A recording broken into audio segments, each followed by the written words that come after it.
I'm putting this at the first of the video because this is a video where I'm just hiking in the woods and talking about what I see, and talking about the difference between a red oak and a white oak and that kind of thing. So if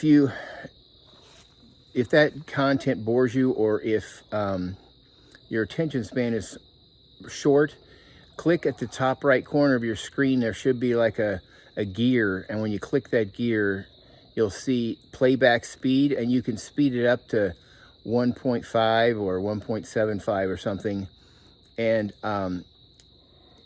it plays it back faster. Or you can just bypass parts that seem like they're getting dull and slow. Anyway, I'm just going to stick this in front so you have the heads up ahead of time. Love you guys. Hi guys, this is John, and I am out for another exercise hike in the woods. Hopefully you'll be able to tell that this is a different trail. They all seem to look the same, but the destination is completely different. Anyway, so I got a late start. It's 3:30. My two dogs disappeared out of the yard this morning, and so I've been spent most of the day chasing around after them. So finally got them corralled. They came home on their own, and after I prayed that they would come home, so that was wonderful answered prayer. Anyway, stay with me. I will be as soon as I can get my trekking poles out ready, we'll turn the camera around and you can start seeing what I'm seeing. Okay, this is the trail we're going to be going on. And just as a side note, I'm not sure if you guys know this or not, but trekking poles have a right hand and a left hand pole. And that's based on how the strap is put in. So I'll just show you that. Okay, here's the left one. And you see how the strap goes around your wrist and then underneath the other side. That's the side your thumb goes on. Okay, just like this. And it's important that you come up through the strap. If you go down through the strap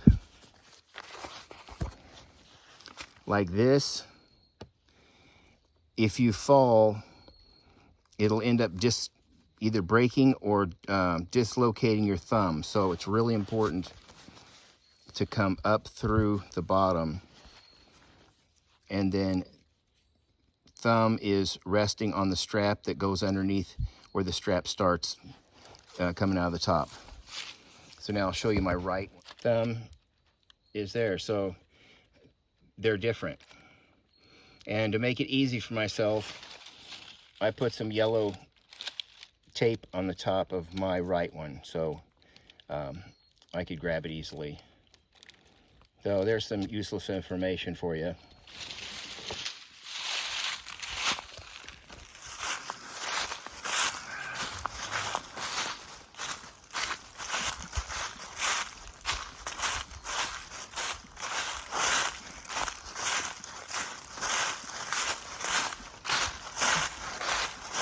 Trekking poles are really important. I did a lot of cross-country skiing, so I started using those ski poles a long time ago, but when I started hiking, it's like having 2 extra legs.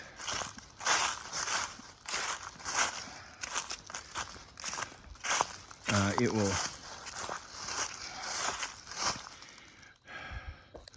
keep you from falling. Okay.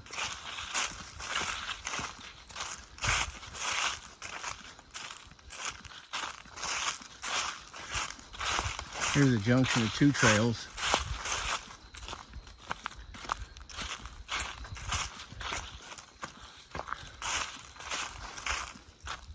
That one is Overnburg Trail. This one right here is Flat Rock Creek Trail. Wonderful. This is just my woods by my house, and there's We're blessed to have somebody that loves to hike.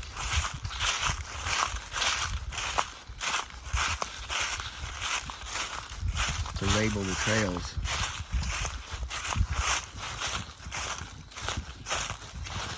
Okay. My friend John wanted me to do a little more specific things.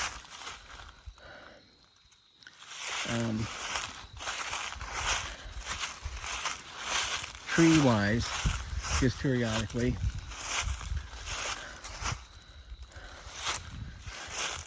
This right here is a red oak,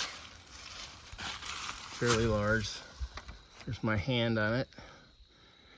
And the way you can tell a red oak is the bark looks a little more loose than the other one. And if you look way up high, it looks like there's white streaks of paint on it. I don't know if that shows up. Hopefully it will. And next to it is a white oak. It has real tight looking bark. Here's the older one. Most of the trees here are white oak. This isn't very big, but you can see how tight this bark is compared to that one. See how it's real spaced out and looks like it can pick off some. This one looks really tight. And the leaves on a white oak have round lobes. Let me find one here. The ends of the leaves, tips here, these lobes are rounded. And a red oak has pointed, it has a little spike on the end. Here's a red oak one. By contrast, see the points on the end? Yeah, you can see them now. They're not lobed. That's a red oak.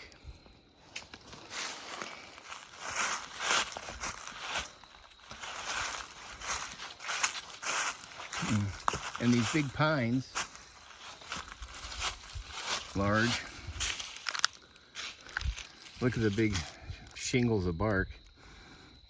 This one is a short-leafed pine. It's a yellow pine. It's called a short-leaf pine. And one of the indicators is the bundles of needles. There's a bundle right there. It only has 2 needles in it. Typically, that's kind of a doofus one. It has 3, but they typically have 2. All the ones I can see on the ground have 2. That's one of the ways you can tell. Like a white pine, which I haven't seen any around here except for in somebody's yard. We had a lot of those in upstate New York. They have 5 needles in each bundle. So from a distance, they look kind of soft because they got more needles. I got a little barrier here. Tree fell over. Well, there's a stump on both sides, so probably fell from this side. Oh. Aren't seeds, those are, oh no, those are mushrooms. Oh wow, cool. When you press on them, they explode. Watch. And shoot the pores out.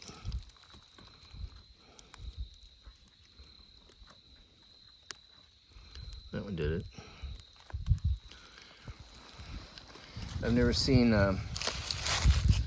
they look almost like seeds.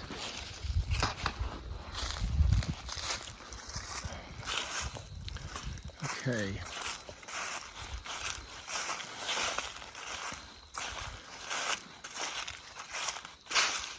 This looks kind of confusing here. That almost looks like the trail there.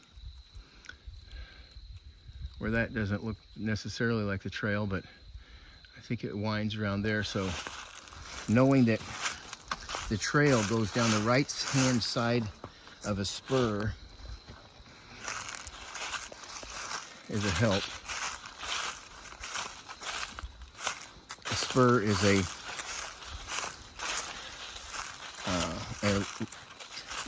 topographical land designation for land that slopes away from you, slopes downhill on 3 sides.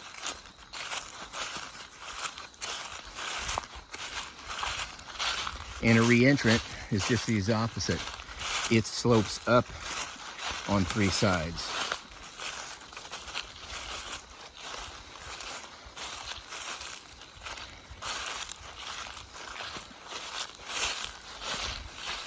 So this is the trail.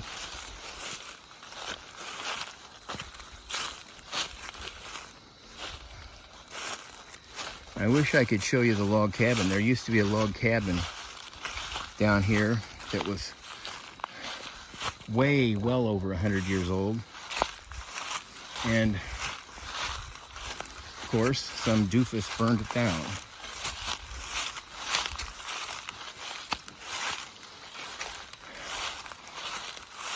You have to be really careful. There's a lot of hidden rocks under these leaves.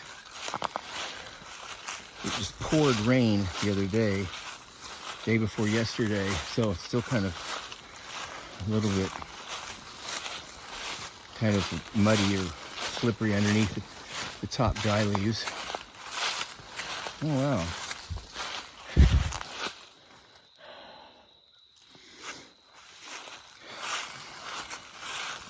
And looks like my neighbors have put a fence here to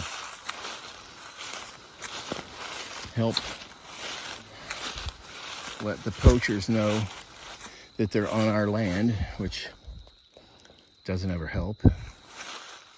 They know our land better than we do.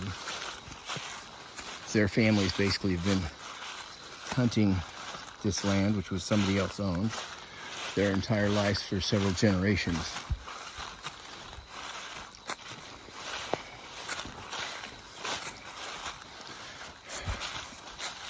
But this will be a good deterrent to keep a four-wheeler from driving up this road.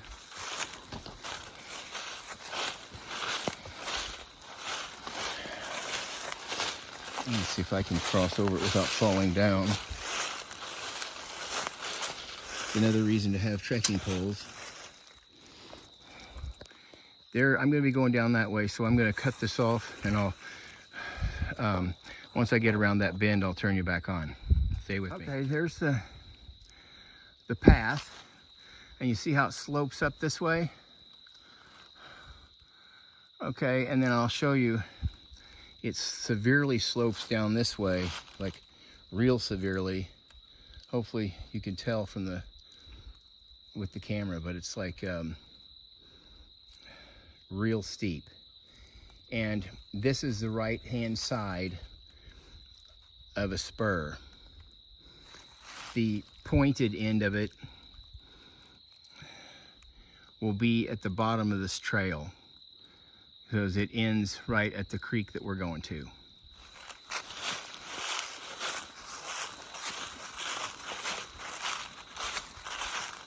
If anybody wants to know about how to navigate using a compass or a map, or map only, or just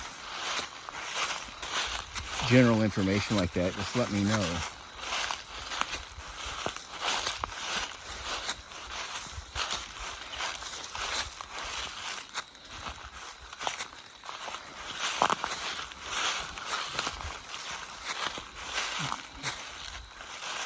I can try to pull some dusty information out of the recesses of my mind. Okay, that's a beautiful view.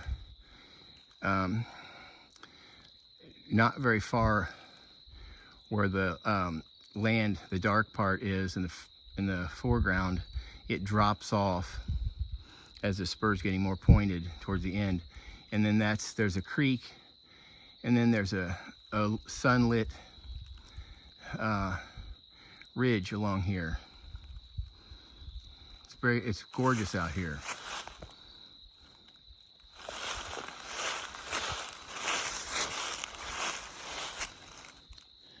Okay, this is a dogwood.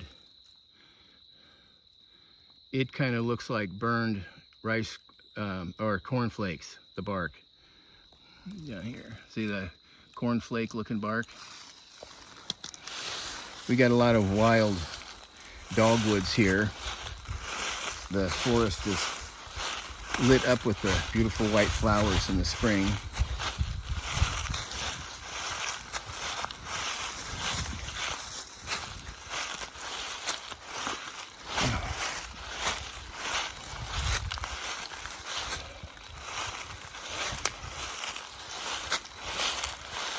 Sorry about shaking. I'm having to watch where I put my feet. And then I realized I moved the camera too much. Now, that log cabin was way up on that ridge. That whole ridge burned and set the log cabin on fire and stuff. And so you can't tell it burned now. It was a couple years ago. But, and also the leaves haven't fallen off enough. And since there's no structure, you wouldn't be able to see it anyway, but there still is a stone fireplace sticking up.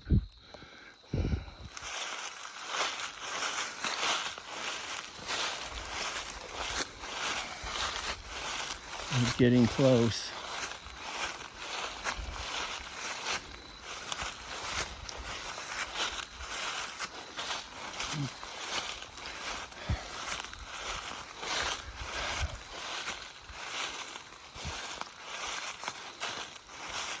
Oh, the other thing about a dogwood is it doesn't get very big.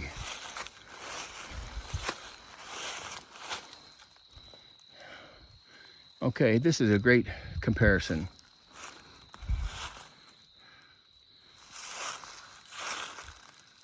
Red oak versus white oak.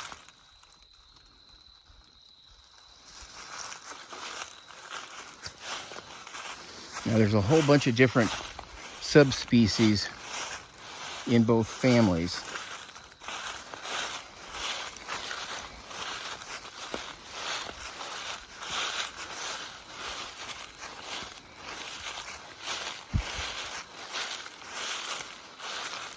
Yeah, I gotta be careful because you can't fall down and get hurt here because I probably don't have cell service.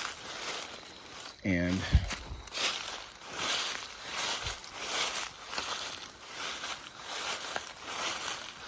they might find me in a week or two. I don't know.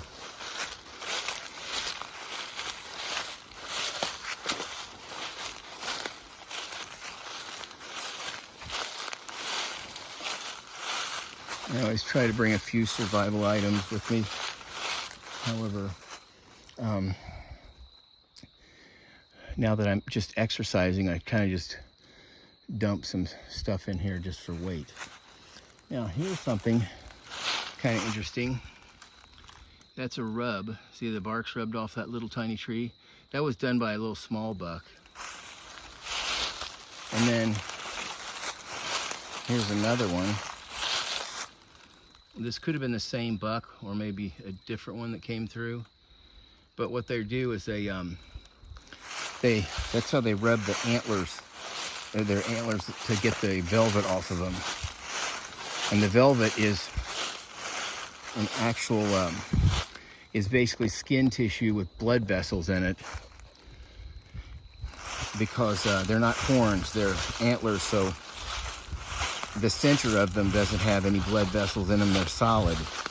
The blood vessels are on the outside and they grow like your skin would over, like say the bone of your arm. And then once it's triggered by hormones or whatever, the skin dries up, the blood supply is cut off, the skin starts to dry and flake off, and I don't know if it's itches, I doubt it, but are really have a huge desire to rub that off. And it's kind of like they're polishing their horns or their antlers. Once their antlers have all the velvet's what it's called, rubbed off, then they are actually shiny, smooth, and pointed. Now here's some tracks of something down through here.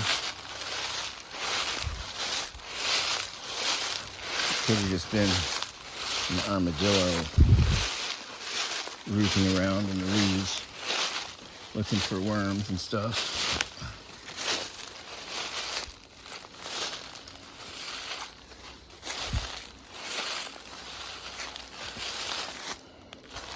I think I told you in another video that we've got wild hogs in this woods now, finally.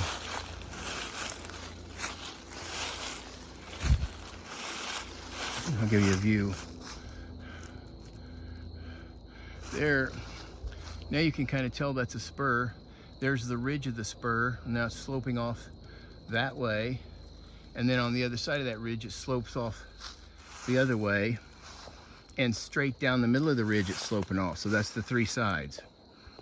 And where the brown stops, there's a drop off and there's a creek there. And then where the lighter ground is where it's a super steep, practically vertical hill that rises up about 150 yards or so. So when you go down to the creek, oh, and down and right in there, I don't know if you can tell where that light colored stuff is, that's all rock. So there's a rock wall on that side of the creek.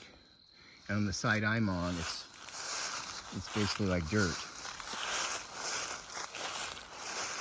And since it's a spur, it's sloping up anyway, so it wouldn't have a rock wall.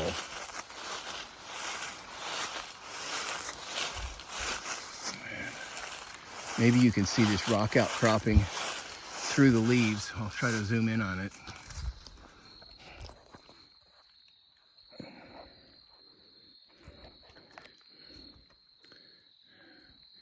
That's all rock. So it is basically a cliff. So it's almost straight up and down. Oops. Let me zoom it back out. We're almost to the creek. The creek is really nice. It's called Flat Rock Creek. Because way upstream, the creek runs over just hard rock surface. It's flat, almost like a tabletop. So the creek bed is basically one giant rock. Now here's an interesting little scrape. See, that's the scraped. I told you about those. That's where a buck and a doe put their calling cards out.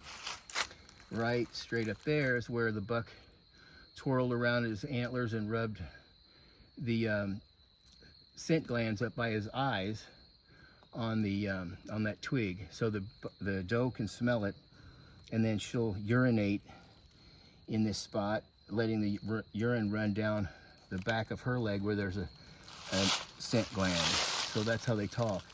Right there's another scrape, or a rub, I'm sorry.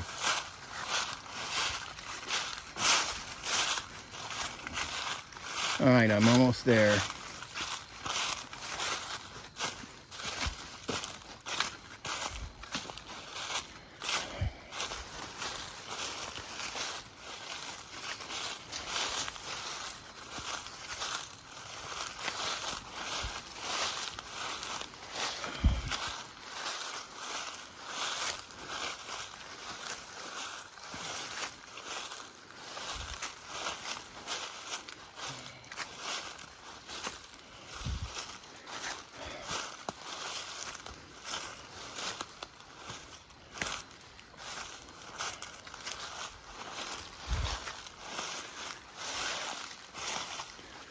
It's a beautiful spot, especially when the sun's shining on it. Since I'm in the shady side, because it's getting late in the day. Unfortunately, I didn't get to start when I wanted to.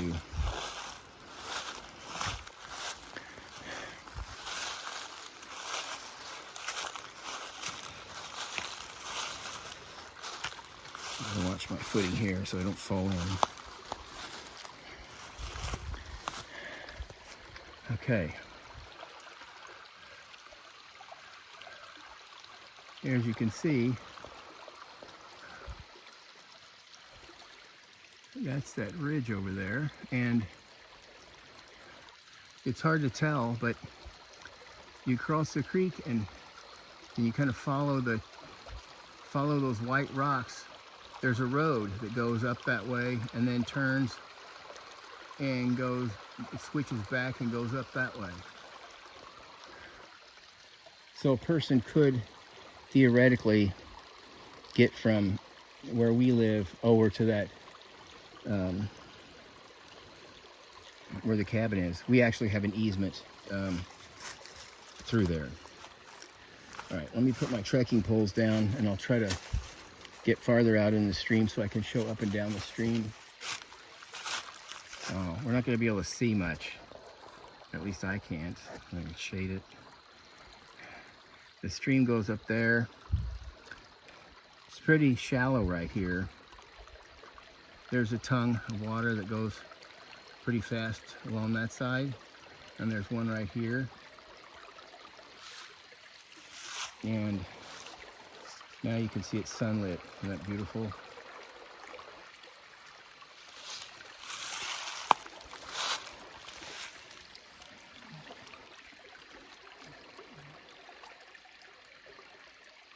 There's moss all over.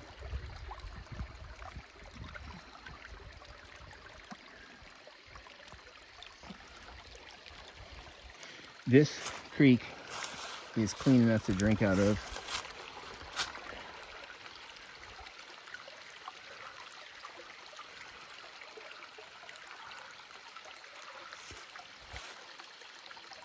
It's fed upstream by a spring that comes. There's a big hole in the side of the bottom of the hill of rock. There's a big hole in it and water comes out of there. And this is called ebb and flow because, as you can see, not that much, it's not roaring down through here, but when the water table gets higher, like spring after the snow melt and a big rain and stuff, it goes way up higher. But I've walked up to it. It's only like a quarter of a mile or so up that way. And maybe if more vegetation disappears once it gets colder, I can walk up there. It's not very easy walking up the bank, and it's too cold for me to wade upstream. But I'll show it to you when I can. We'll walk over here.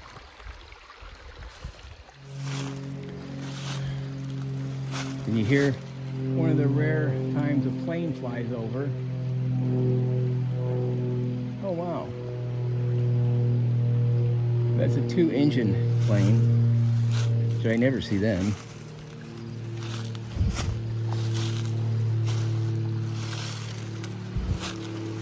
Okay, I'll show you the creek from up here, and then we'll walk.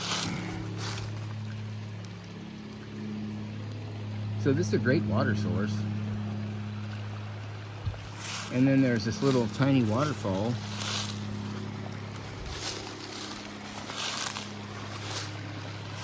I don't know if you can see it, I have to walk around.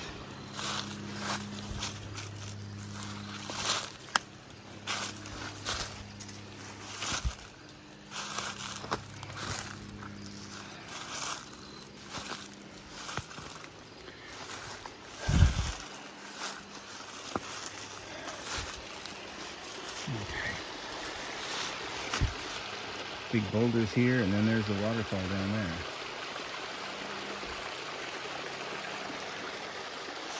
there. I've really never seen any little minnow fish in here, but I'm sure there are some because I was hiking this downstream. It goes into the Jacks Fork River, and when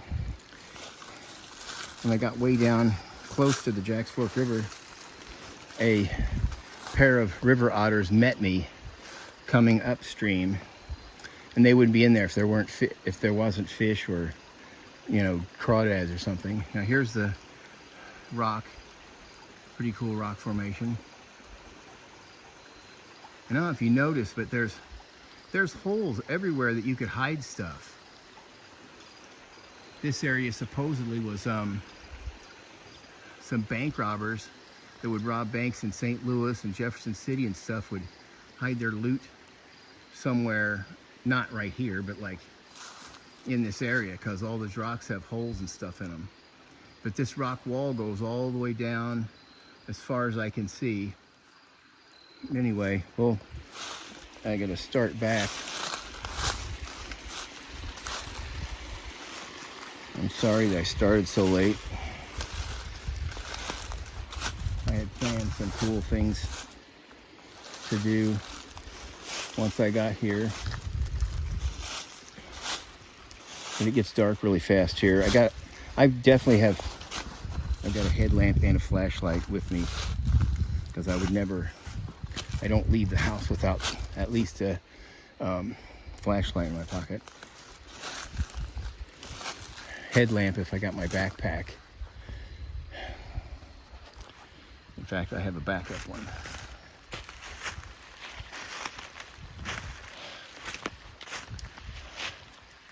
Sometime I'll do a gear dump of some of the stuff I carry, if anybody's interested.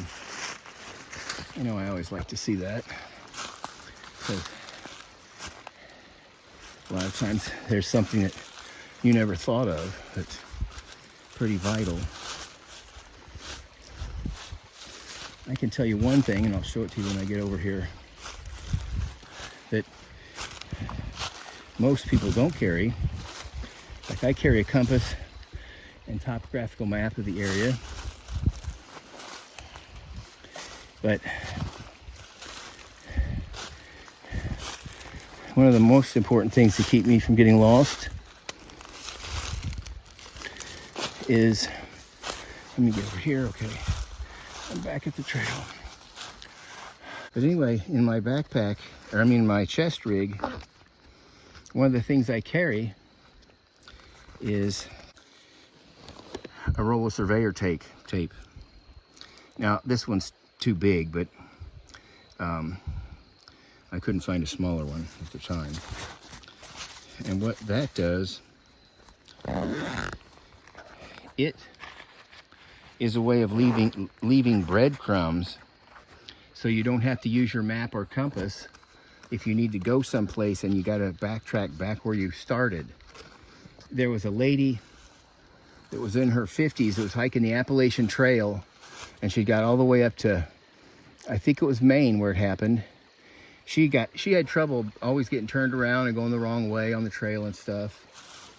So it's not real surprising this happened. But she went off trail to go to the bathroom. As you know, as something simple as that. She went off trail to go to the bathroom, and then when she got finished, she didn't know which way she came from and wandered off in the opposite direction. And she wandered around for, I don't know, maybe a square mile or something off trail. And she did have a tent and everything, but they found her dead in her tent. She starved to death. It took like, almost a month, and she starved to death in that amount of time. She had a diary telling everybody goodbye and stuff. It was horrible. And that could have easily been eliminated if she had surveyor tape to just tie a piece of it on the twigs of the trees as you go, and then you follow them back, taking them off the tree as you go and putting them in your pack. So that's how valuable they are, because I've done that where I've been hiking on a trail and I know there's a water source because it says so, but it's not on the trail, it's off trail. So I immediately just get my surveyor tape out, and where I started at the trail, I start marking my way into the woods, wandering around looking for the, it doesn't matter if you're wandering around or anything because you're leaving breadcrumbs. You could be spiraling, for instance. And then I finally got to where the water was. It wasn't even obvious. And then I followed my markers back to the trail. Simple as that. And you didn't have to deal with taking a bearing and then trying to follow a bearing, because when you're searching for something, you're going to be all over the place. So unless you're going to write it down every time you make a turn, it's not even practical. But what is practical is dropping breadcrumbs along the way. So that's a tip for anybody that hikes and doesn't want to get lost. Okay, I'm going to cut this off, and I'll get back to you later on because this is all uphill. Since the sun's at a better angle, you can see the white, looks like white paint lines down. There's one right there. And a couple right there. They look like they're streaked. And it's more obvious when you look up towards the top.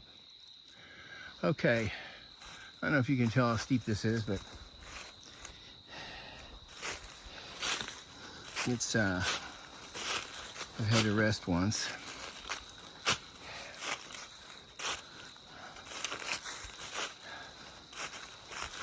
The problem is it's long. It's a really long, steep hill. And the sun is getting close to setting, so now it's going to be right in my eyes, which means it's kind of going to be in your eyes. And the trail curves to the right at that log that's laying down. Okay, stay with me. See how visible this backpack is for hunting season? So it's not very stealthy, but it's great for fall hiking. This is a ULA Ohm 2 backpack. And it was custom made. That's why it's got different colors and stuff on it. I just ran into this hickory tree, and I don't know if you can see it, has X patterns on it. If you look carefully, you'll see some X's. Hope they show up. But I noticed the X pattern, and then I looked up and saw that it was a hickory. I don't know if you can tell. Hickories have compound leaves, which, here's one. They're all shriveled up. This is a compound leaf. It's one stem, and these are leaflets, so they're not individual leaves. They're called leaflets, and this whole thing is a leaf. And it has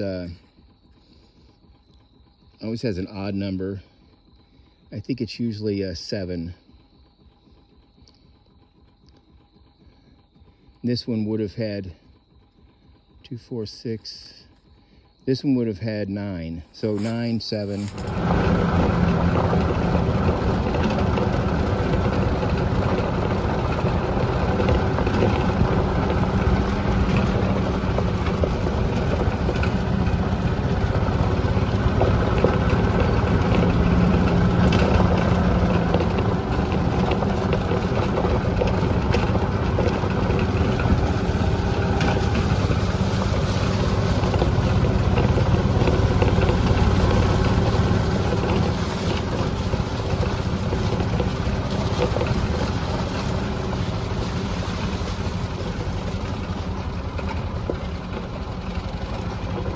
Well, we made it home,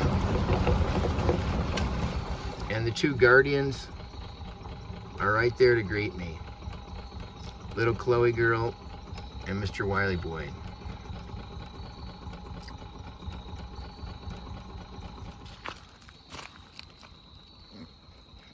I'll let you guys see. Mr. Wiley Boy. Mr. Wiley Boy's right there. Hi, Wiley Boy. And little Chloe girl's right there.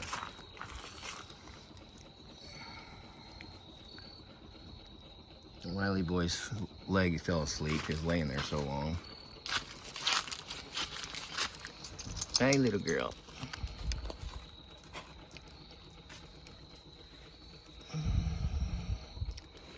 Hey, little girl. Okay. Wiley's limping because either he was wrestling with Chloe or his foot fell asleep. I hope you enjoyed my exercise walk.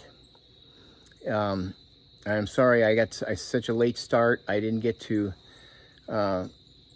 do some of the stuff I wanted to do once I got down to the creek.